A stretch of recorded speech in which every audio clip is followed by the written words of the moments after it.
Hello friends, welcome back to my channel @biomed। आज की हमारी वीडियो एक शॉर्ट जस्ट है अबाउट बैक्टीरिया जो कि किंगडम मोनेरा के पार्ट है। ये किंगडम सिस्टम हमने आपको एक वीडियो में बताया था जिसमें हमने 5 किंगडम सिस्टम तक बताया था। 5 किंगडम सिस्टम के बाद क्या कोई और किंगडम सिस्टम नहीं आया? बिल्कुल आया था। 3 डोमेन सिस्टम आया था कालवूस का। कालवूस ने स्टडी किया small S R N A sequences, 16 S R N A sequences जो उन्होंने पढ़े, और उस बेसिस पे उन्होंने डिवाइड किया 3 डोमेन में सारे किंगडम्स को। आर्किया, राइट, हमने पढ़े थे ये चीज़ ना, आर्किया, यू बैक्टीरिया एंड यूकैरिया। मैंने एक वीडियो में ये बताया है, यू बैक्टीरिया एंड यूकैरिया, राइट। इसी सिस्टम के साथ इसको ही इसी को थोड़ा इवॉल्व करते हुए एक एक्सपेरिमेंटल बेस पे कैवलियर स्मिथ ने 6 किंगडम सिस्टम दिया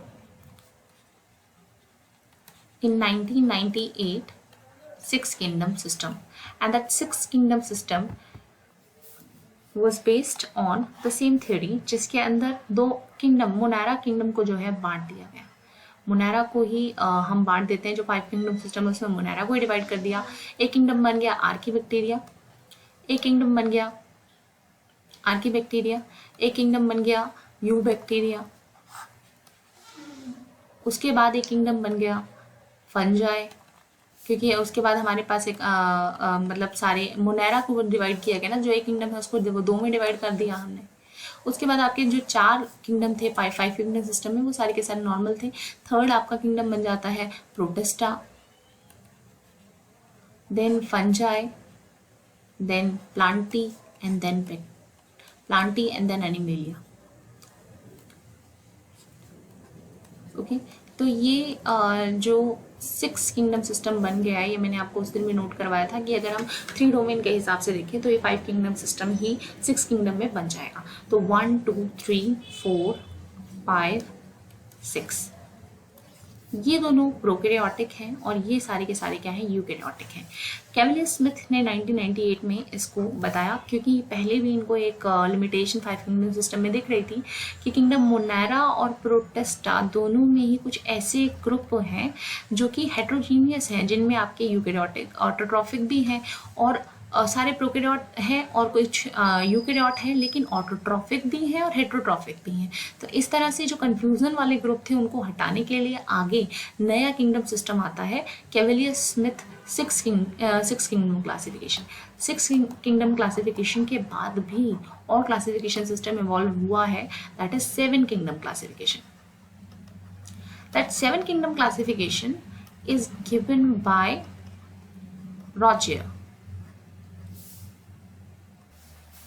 Rogerio in 2015, that recent one, 7 kingdom classification. That 7 kingdom classification having this group system on the basis of prokaryotic and eukaryotic. तो उन्होंने क्या किया, 2 सुपर किंगडम बना दिए, आर्की बैक्टीरिया और यू बैक्टीरिया डाल दिए पहले सुपर किंगडम प्रोकैरियोट में, ठीक है, और दूसरे उसमें यूकैरियोटा में डाल दिए, दूसरे सुपर किंगडम बनाया उन्होंने यूकैरियोटा का, जिसमें बाकी ये सारे ग्रुप डाले। लेकिन अब आप कहेंगे बने तो 6 ही, यानी सुपर किंगडम तो 2 बन गए, चलिए, प्रोकैरियोटा एंड यूकैरियोटा, लेकिन ये 6 ही तो रहे नहीं। इन्होंने और डिवीजन करी, प्रोटिस्टा को 2 उसमें बांट दिया, यानी ये थर्ड जो है, थर्ड ए थर्ड बी बन सकता है, या इसी को बोलते हैं तीसरा और चौथा यहाँ से बन जाता है। प्रोटिस्टा जो है हमारा वो प्रोटोजुआ में बदल जाता है, प्रोटोजुआ जो कि हेट्रोट्रॉफिक है, और क्रोमिस्टा में बदल जाता है एक नया ग्रुप। प्रोटिस्टा में ऑलरेडी हम प्रोटोजुआ पढ़ते हैं, लेकिन क्रोमिस्टा नहीं, अलग से क्रोमिस्टा नाम नहीं आता। क्रोमिस्टा क्या है? Chromista is a group of the algal group having chlorophyll A and C, यानी जो आपके ब्राउन एल्गी हैं, डायटम्स हैं, वो सारे के सारे क्रोमिस्टा में आ जाते हैं, ठीक है। ये क्रोमिस्टा प्रोटिस्टा का ही एक पार्ट बनता है। प्रोटोजुआ अलग निकल जाता है प्रो का, और टिस्टा यानी क्रोमिस्टा जो है वो अलग निकल जाता है, that having chlorophyll A and C. तो ये बन जाते हैं आपके 7 किंगडम ऑफ क्लासिफिकेशन, 7 बन जाते हैं। Number 1 Archie bacteria, you bacteria, in super kingdom protista, 2 यहाँ आ जाते हैं, और दूसरा सुपर किंगडम जो आपका है यूकेरियोटा में, बाकी के 3, 4, 5, 6, 7 जो है वो इसमें आ जाता है। Third Protozoa, fourth Chromista, fifth Fungi, sixth Plantae and seventh Animalia. इस तरह से 7 kingdom classification is given by Ruggiero in 2015। काफ़ी अमेंडमेंट के बाद ये 7 किंगडम क्लासिफिकेशन अभी तक लास्ट करता है। तो पहले के बारे में हम पढ़ते हैं, दैट इज मोनेरा, या फिर आज के जनरेशन में अगर हम बात बोले प्रोकैरियोट या फिर बैक्टीरिया, यू बैक्टीरिया।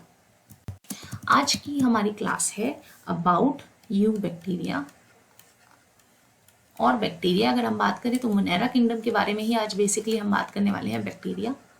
ठीक है, before starting the video don't forget to like and subscribe my channel.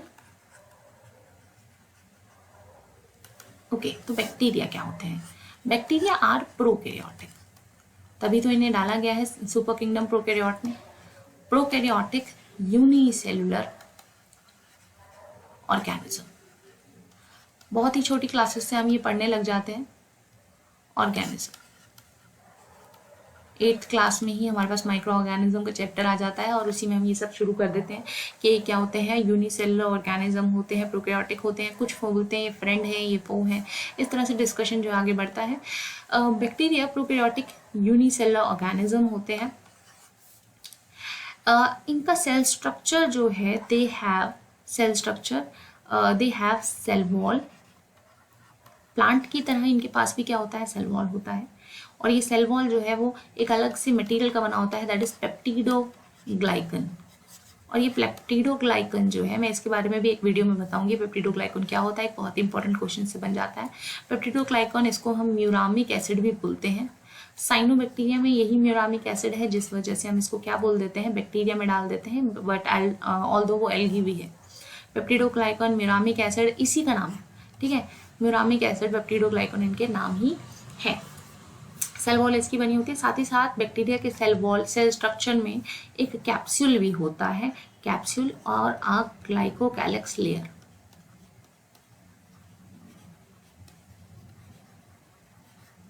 यानी सबसे ऊपर कैप्सूल होता है, उसके अंदर सेल वॉल, उसके बाद प्लाज्मा मेम्ब्रेन। इस तरह से स्ट्रक्चर जो है बनता है, उसके बारे में भी हम स्ट्रक्चर के बारे में पढ़ेंगे।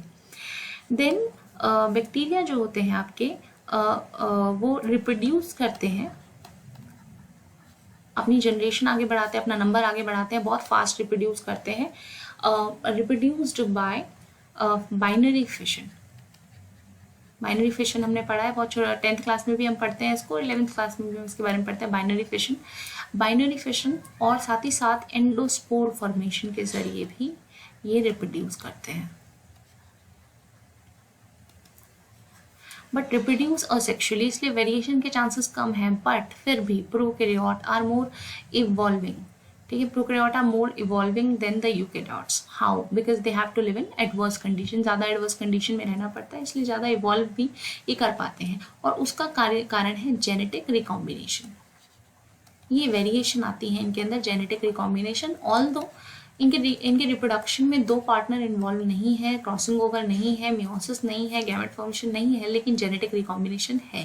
इनका एक और मोड है अपनी जनरेशन बढ़ाने का, जेनेटिक मेंबर में जीन्स में चेंजेस लाने का, वेरिएशन लाने का, that is genetic recombination. That genetic recombination of 3 type: conjugation,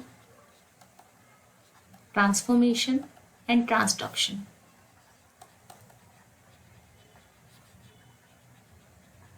and transduction, horizontal gene transfer इनके अंदर होता है। और ये हॉरिजॉन्टल जीन ट्रांसफर मतलब सेम जनरेशन में जेनेटिक ट्रांसफर, डीएनए का ट्रांसफर सेम जनरेशन के अंदर, ये जेनेटिक रिकॉम्बिनेशन की वजह से इनके अंदर अलग अलग वेरिएशन आते रहते हैं। बैक्टीरिया का मोड ऑफ फूड और न्यूट्रिशन क्या है? दोनों हो सकते हैं। Bacteria can be heterotrophic, mostly are heterotrophic, and some of them are photoautotrophic. कुछ आपके फोटो ऑटोट्रॉफिक और कुछ कीमो ऑटोट्रॉफिक भी होते हैं, यानी ऑटोट्रॉफिक भी ये होते हैं। कीमो ऑटोट्रॉफिक में नाइट्रीफाइंग बैक्टीरिया आएंगे, और ये आपके कुछ ऐसे बैक्टीरिया आएंगे जिनके पास स्पेशल टाइप ऑफ क्लोरोप्लास्ट होता है, बैक्टीरियो क्लोरोफिल होता है। और ये बैक्टीरियो क्लोरोफिल भी एक अजीब, एक न्यू स्ट्रक्चर आपको लगेगा, बट एक अच्छा स्ट्रक्चर आपको लगेगा, slightly different from the plant chlorophyll.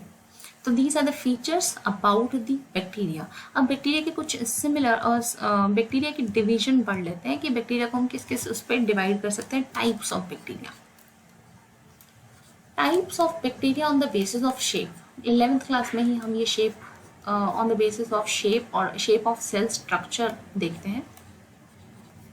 Cell के बेसिक स्ट्रक्चर की शेप जो है वो अलग अलग हो सकती है। Some of the bacteria are of circular shape, some of them are of bacillus shape, some of them are spiral shape, ठीक है, some of them are spiral shape and some of them are comma shape. Okay, इस तरह से comma shape होते हैं, ठीक है। सो इनको अलग अलग नाम दिया जाता है। Coccus for the circular shape, bacillus for the rod shape, spiral और spirillum for the spiral shape and vibrio for the comma shape. Coccus जो है that can also be found in colony, colony form में भी कोकस bacteria मिलते हैं, ठीक है। जो 2 की कॉलोनी में होते हैं उन्हें हम डिप्लो बोलते हैं, तो ऐसे बैक्टीरिया को हम डिप्लोकोकस कहेंगे। इसी तरह से बैसिलस भी कॉलोनी में मिलता है, 2 की कॉलोनी में मिलेगा तो उसको हम बोलेंगे डिप्लोबैसिलस। लैक्टोबैसिलस आपने सुना होगा, है ना। तो ये भी आपके बैसिलस का ही एग्जाम्पल है। विब्रो कोलेरे हमने सुना है, जो कोलेरा डिजीज के लिए वो विब्रो शेप का होता है। डिप्लोकोकस, स्ट्रेप्टोकोकस जो है कुछ ऐसे होते हैं जो आपके बैक्टीरिया स्फेरिकल बैक्टीरिया जो होते हैं आपके वो चेन फॉर्म में रहते हैं, उनको हम बोलते हैं streptococcus. Some of them remain in bunch, मतलब if there are some bacteria but they are in a form of bunch। आपको बैक्टीरियल कॉलोनी मिली है जो कि सेल सारे के सारे बंच फॉर्म में है, तो उसे हम बोलेंगे स्टेफाइलोकोकस। स्टेफाइलोकोकस एक इम्पॉर्टेंट स्किन बैक्टीरिया है जिसकी वजह से एक्ने भी होते हैं, और स्टेप्टोकोकस एक टीथ बैक्टीरिया है जिस वजह से टीथ कैविटीज होती हैं। Streptococcus, staphylococcus skin bacteria causing acne. Acne तो एक बहुत कॉमन प्रॉब्लम है ही। साथ ही साथ कुछ बैक्टीरिया जो है वो आपके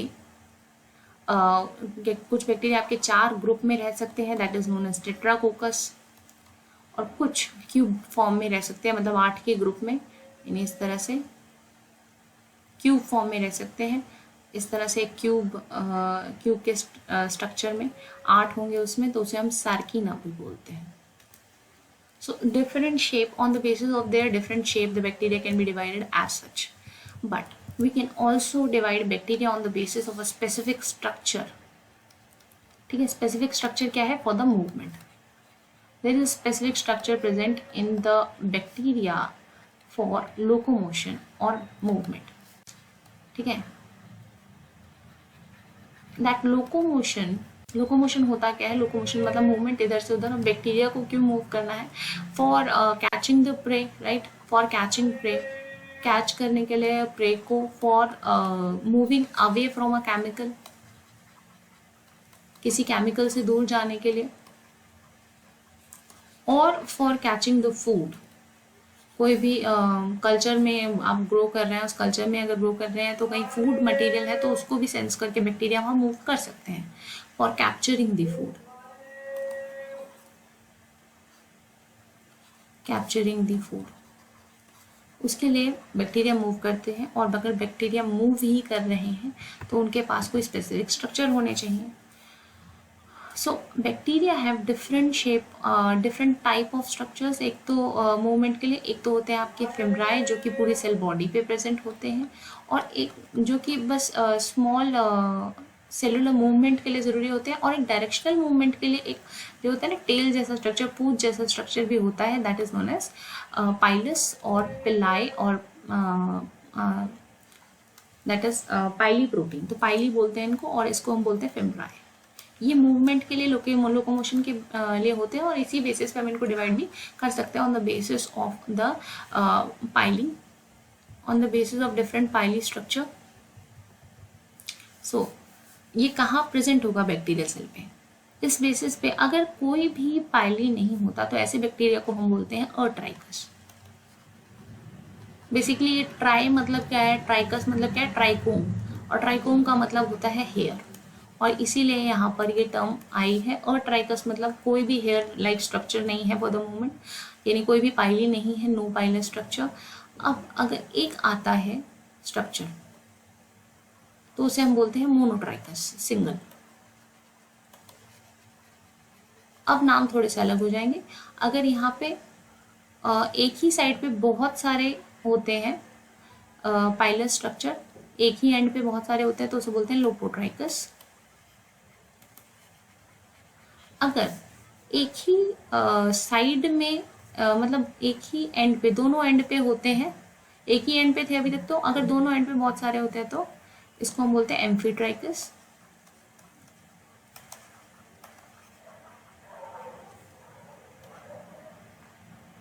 अगर पूरी बॉडी पे होते हैं तो उसे हम बोलते हैं पेरिट्राइकस।